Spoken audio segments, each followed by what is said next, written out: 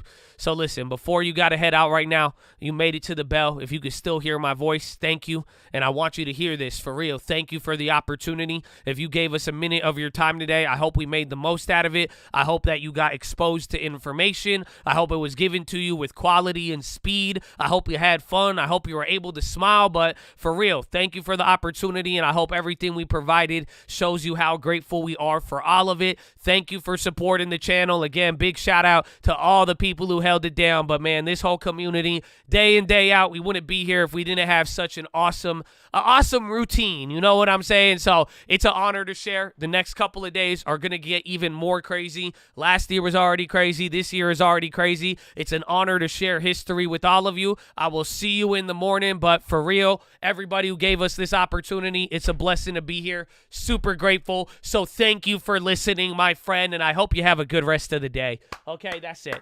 That's it. That's all I had to say. You could leave if you want now, because I'm just going to tell you about the description. If you haven't checked it out, man, that first link, you could get free long-term alerts. That's amazing. You could get stream alerts. Maybe you a supporter. Maybe you got supporter type beat. Maybe you don't want to miss anything. That's all the first link. Second link, it's like baby stream alerts, you know. All right, ladies. I don't know why I had a plant yesterday. I really thought it was a weird addition. I just saw it and I wanted to anyways. But, oh, yeah, check out our interview that we did too. But Watchlist, we're going to recap everything. If you missed some of the CPI today, we will go over that. I'll talk a little bit about what I am expecting moving forward, but that's tonight. And we do it every single night. Third link for that membership badge. Fourth link for that merch. If it's in your size, hey, if it's in your size and you have not gone through any recessionary trends, then there you go. Feel free, baby. God bless all of y'all with the merch. Amen.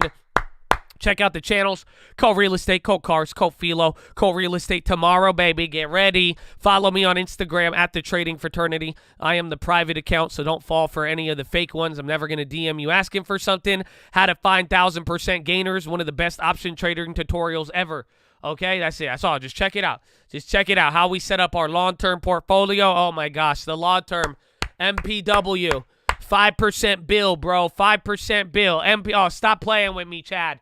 Stop playing for me. Oh, my. So it's beautiful.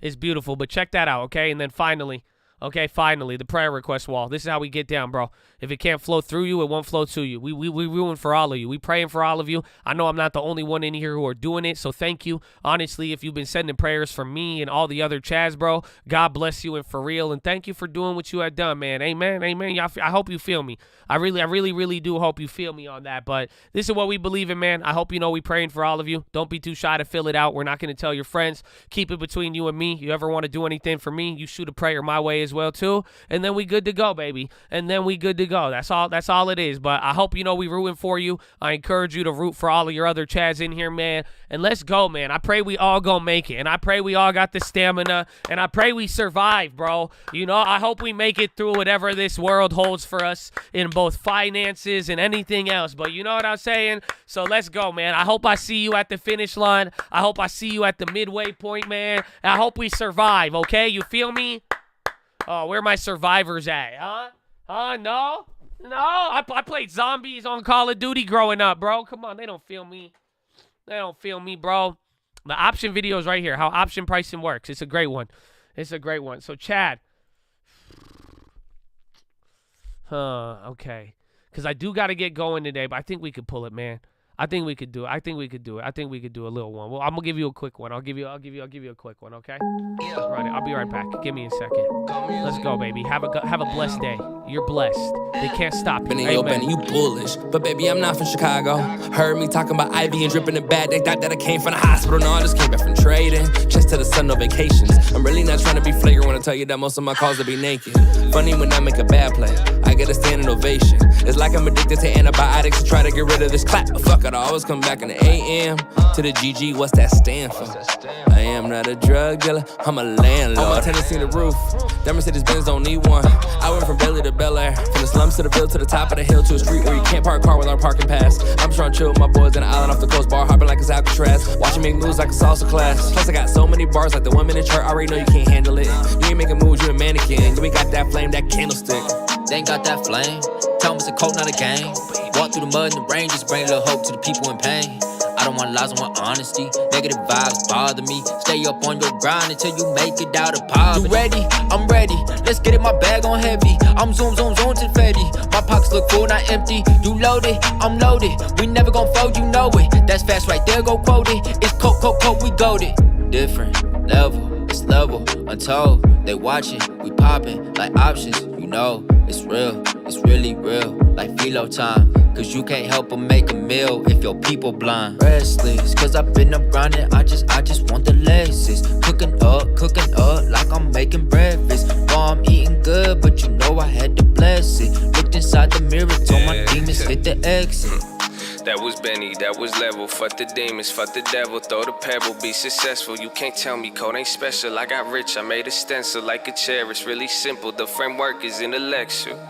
Ay, like curry on the chain, my brother, you know, wait. I know you know the name, you ain't never seen my face. Probably watch us in the game, did it with a couple plays. Let me kick a little lesson, you ain't never get a chase. What's yours, you always guess what I'm really trying to say. Longer that you want the stock, more that it's getting safe. You ain't like the shit I say, I ain't trying to make it stay. Hey, I'm hitting plays, I'm hitting waste. Your portfolio all day, smiles filled with mostly grace. Apple, Amazon, and Facebook. You probably know the names, you probably thought that you should wait, then went and bought a course to trade. Benny, get some clothes and buy the clothes this shit. Clap them if they talking on some hopeless shit. Cause I've been there and going back. I told y'all that I'm focusing. I know they getting mad. The news is fair as well as motivating. Let's go and a shout out to the vets. Hit the players, then we send it in the jets. Don't be shy, you could send a pray request. And the list got everything you missed. I love y'all, baby. It's a cup. 2020. Talk to me in 2030.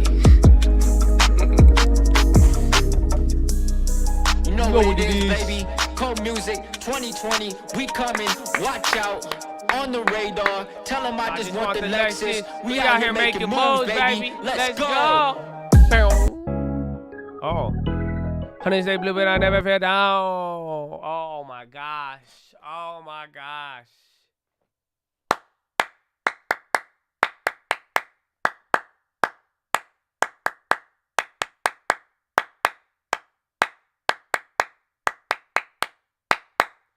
Oh, Chattadonia. How you feeling, man? You feeling good? Get ready for tomorrow. It's going to be exciting. You know that. I feel like the rest of the year, man. You know, it's even more exciting and more of a blessing. You know, we get to do it together, man. You know, you're going to be here right with me, man. So let's go. I hope you're ready for all of it. I hope you embrace the blessings of life, you know. I don't know. Maybe if you don't embrace it, maybe you got to get sick. And then when you start feeling a little better, you're going to be like, oh, my gosh, it feels so good. Wow, it's so colorful outside. I still can't even breathe in fully. But, yeah, you know what I'm saying. But, chat, you know, I got a mini PHILO for you. I'm honestly, it's not even a PHILO. I'm just going to tell you what I'm doing. I'm going to tell you something that is, making me look at things a while, or it's like I'm rereading stuff now with a new lens. So I'll tell you what I'm going to be doing here, okay? But here's the funny part is that if I told you like the inspiration for this is from the weirdest place ever. Pretty much it's from the Hugh Hendry interview. Honestly, I'm probably not going to tell Hugh. I'm not going to be like, yo, man, you inspired me to read my Bible again into a different. I'm probably not gonna talk to him about this. But if you would have told me coming into that interview that I would have walked away with something that would have sparked a PHILO or sparked something for me to dive deeper into it, I would have been very, very doubtful of that. And I think that right there is a lesson in and of itself. To just see, man, you guys can really, really take inspiration from everywhere and in so many areas. But the thing was, it's what I told you yesterday. I'm telling you, the way that it was explained with the whole, the story of the disciples and how they knew the future, but they didn't. So I brought this up to you yesterday, but I was thinking, because that's a very common Bible story. That's a very, very big one. I've shared a lot with you over the years, you know. I've actually kind of made it a point. I told you it's kind of wild. Sometimes we'll share like the basic parables or, you know, the story of Joseph, the story of Noah, the story of Moses, right? You know what I'm saying? These are like basic stories, right? Like a lot of people, some people have never heard them, but it's great to keep the tradition, right? And it's great to be able to show people some of those stories. And there's a lot of, you know, applicable meanings depending on how you want to take it. But after hearing that and the fact that the whole bread thing and viewing it in a different lens, you know, towards the future and trying to draw another concept out of it, I hope you know that was a PHILO. That was a PHILO by Hugh, whether you realize it or not. It inspired me, and I want to go back through all of the other stories. So that's what I'm sharing with you now, because there's one story that has been on my mind, and it sucks because I've already taken out an alternative interpretation to it, but I want to read it again. I want something else out of it. I feel like I might be able to view it in a sense. I want to know what it says about either the future, the past. I want that concept. Again, like the whole idea of processing the future, even then, again, how people react. And the story that I'm talking about is Jonah and the whale, because I feel like that is the story that is just as common. And I've told you, I've given you the interpretation of Jonah in the whale. A lot of people think Jonah in the whale is a story about a guy who gets eaten by a whale and then Sky Daddy saves him, and that's it, right? It's supposed to be this miraculous story. Guy gets swallowed, does what it is, yibbity bobbity boo, right? But not really. You know, the interpretation that I've said from my first second read through of it is that Jonah's actually the bad guy. If you actually read that story, Jonah is the bad guy. He's the one, exactly. He's running away, and then this guy, everybody gets saved, and he gets pissed. Honestly, man, it's funny because, like, come on. I feel like Jonah was bearish. Oh, they don't feel me, man. They don't feel me. Jonah, he was sitting under the tree, right? The tree came out of nowhere. And then he was playing. Then there was like the apple and then the worm thing, right? He was like, oh, this thing's so beautiful. And then it got taken away. He's like, ah. He's like, God, why didn't you destroy them? You see, Jonah was mad. Yeah, that's the second interpretation of it. But I'm going to be reading that here over the next couple of days, so I just thought I'd share it with you. I don't know. I would encourage you to maybe go through some of the OG stories, like the basic story of Peter denying Jesus and applying that to, again, a future concept. So I want to see if there's another interpretation I could pull out from some of the biggest stories that we've already heard about. It really did inspire me. So that's what I wanted to share with you. That is your PHILO for the day. I hope this inspires you to the point where maybe next time we talk, maybe some of you guys have different interpretations that we could apply in a broader sense. You know what I'm saying? I would love to see what you guys come up with if you have any, but that's what I'm going to be doing. And it definitely was very, very inspiring. So we will see, but Chattadonia, that is the PHILO.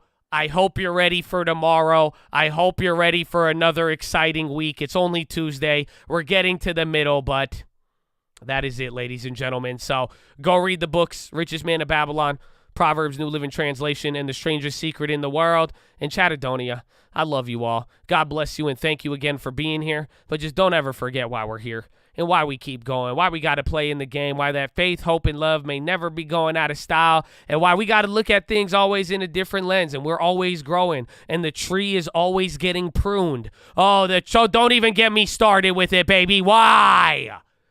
Finger to the sky, baby. To God be the glory, and through the grace of God alone. Amen.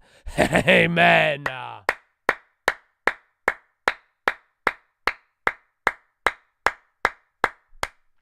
Woo!